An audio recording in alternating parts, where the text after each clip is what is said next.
इससे हमारे कर्मों को काट देते हैं। कैसे काट देते हैं? एक बार बाबा जय गुरुदेव जी महाराज मध्य प्रदेश में कार्यक्रम कर रहे थे। आज गुरु महाराज का कार्यक्रम, मान लीजिए आज गुरु महाराज का कार्यक्रम है, तो आज कार्यक्रम है, कल कार्यक्रम नहीं था गुरु महाराज का।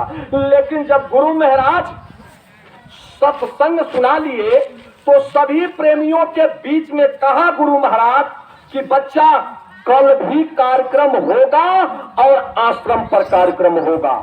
प्रेमी बड़े खुश हुए कि वाह, आज भी गुरु महाराज का सत्संग और दर्शन मिला और कल भी मिलेगा, परसों भी मिलेगा। बड़ा खुश हुए। कुछ प्रेमी तो रुक गए कि कल सत्संग सुन करके ही घर चलूंगा, लेकिन जो बेचारे अकेले घर के थे वो घर गए और घर जाकर के अपने काम काज को देखे। अब 2 बजे का कार्यक्रम था।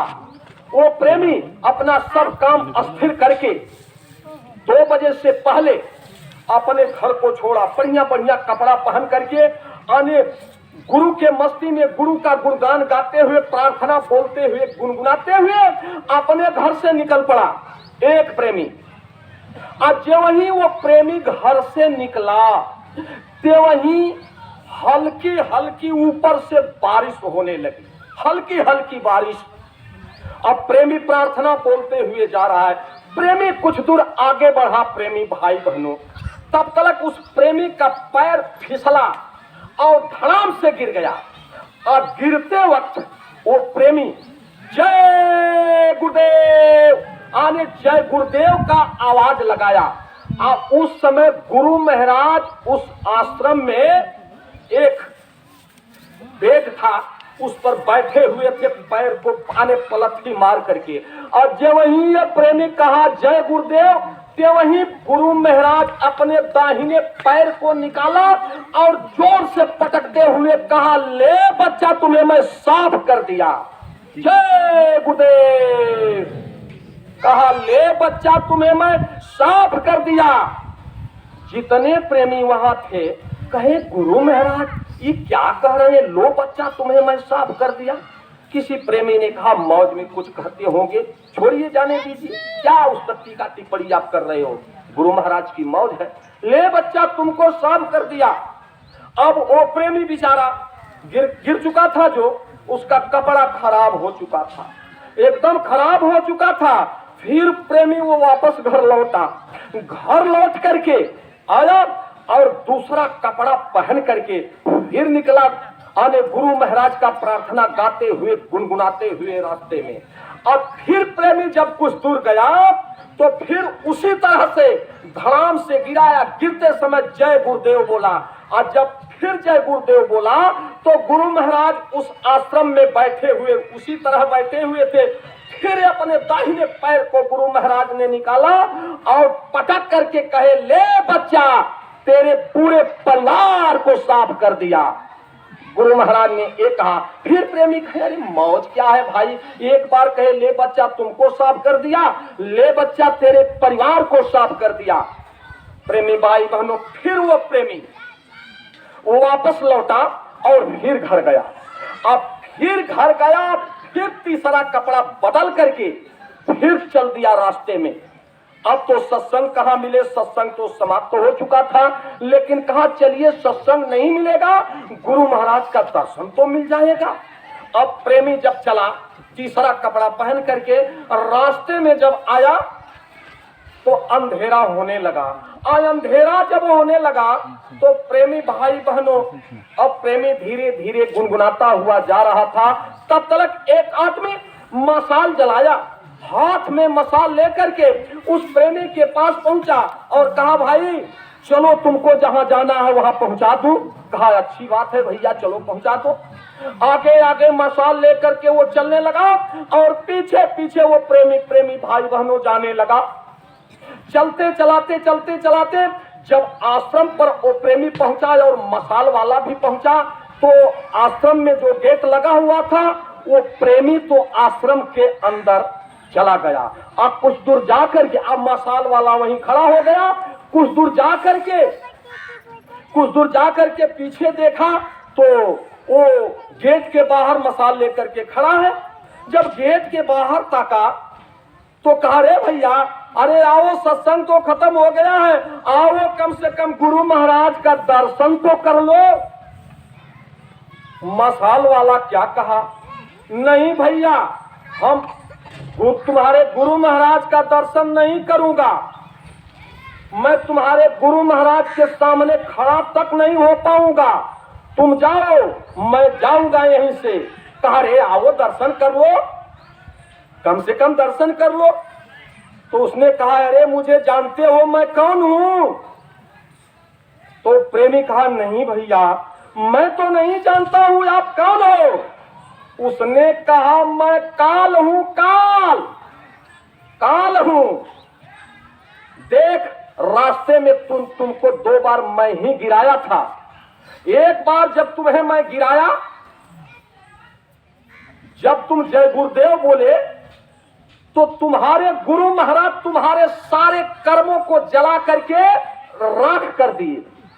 अब जब दूसरे बार तुमको मैं गिराया, तो तुम्हारे पूरे परिवार वाले के कर्मों को गुरु महाराज जला करके साफ कर दिया। लेकिन अब की बार तुमको मैं गिरा दिया होता तो पूरे गांव वालों के कर्मों को गुरु महाराज जला करके राख कर दिए होते।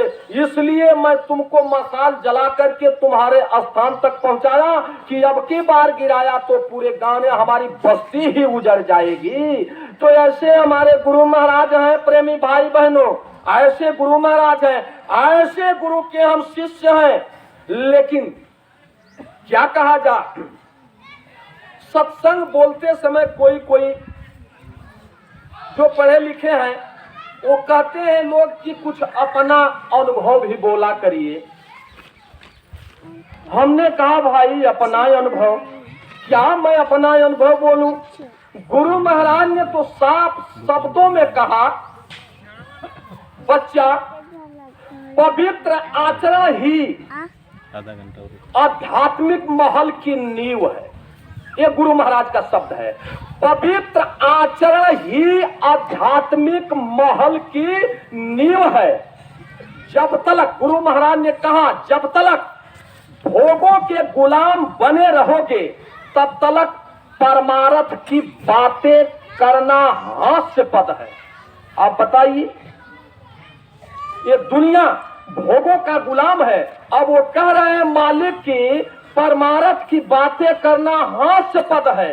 जैसे जैसे चुंबक चमकीले ही लोहे को आकर्षित करता है, दूषित को नहीं, जंक भरे को नहीं, उसी तरह से नाम होता है, शब्द होता है, निर्मल जीवात्मा को खींचता है, दूषित को नहीं खींचता है। प्रेमी भाई बहनों, क्या अपना अनुभव, कौन अपना अनुभव बोलेगा? इस दुनिया में बहुत एक्का दुक्का होंगे, बहुत एक्का दुक्का होंगे जो अपना अनुभव बोलेंगे।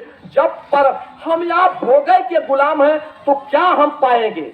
परमारस से अभी हम खाली हैं, लेकिन गुरु महाराज दया करके हमको आपको प्रेमी भाई बहनों पकड़े हुए हैं और ये दया देना चाहते हैं।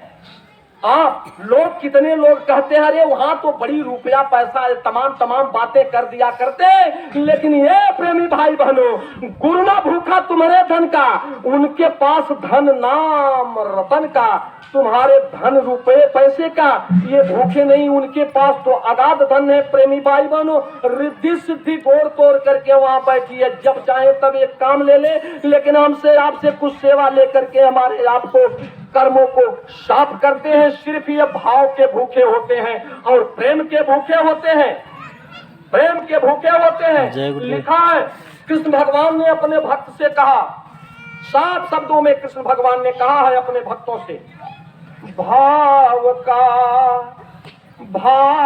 का भूखा हूं मैं और भाव ही एक सार है, अभाव से मुझको भजे तो आए ही भाव से बेड़ा पार है, भाव से मुझको भजे तो भाव बिन, कृष्ण भगवान ने कहा भाव बिन सब कुछ भी दोगे तो कभी लेता नहीं,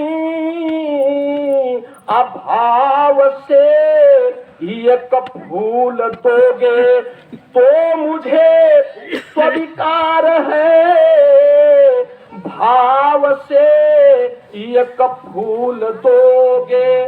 और क्या कह रहे हैं, तेरा भक्ति भाव का करता मुझे लाचार है, तेरा भक्ति भाव का, आने भक्ति भाव का टेर मुझे लाचार कर देता है। लेकिन मेन पॉइंट कृष्ण भगवान ने क्या कहा, मेन पॉइंट सार शब्द क्या कहे कृष्ण भगवान, अरे जो गुरु में भाव रख कर लेता है मेरी शरण, उसके मेरे हृदय का एक रहता तार है, उसके मेरे हृदय का, आने उसके और मेरे हृदय, जो ऐसे गुरु के शरण में होकर के मेरी शरण लेता है, तो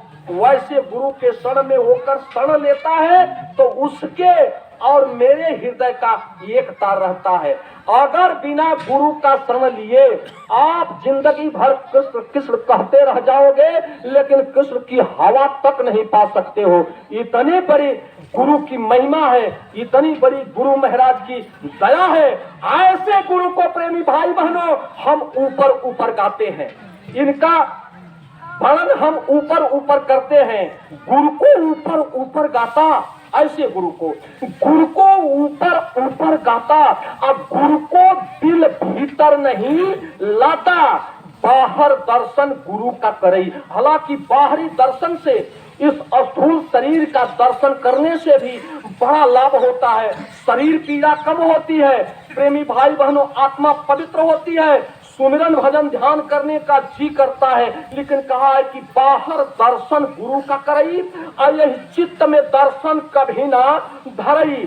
चित्त में क्या हम आप रखे हैं, अंदर में धनमान विराजा, अंदर में धनमान विराजा, अब बाहर नाम गरीबी साजा।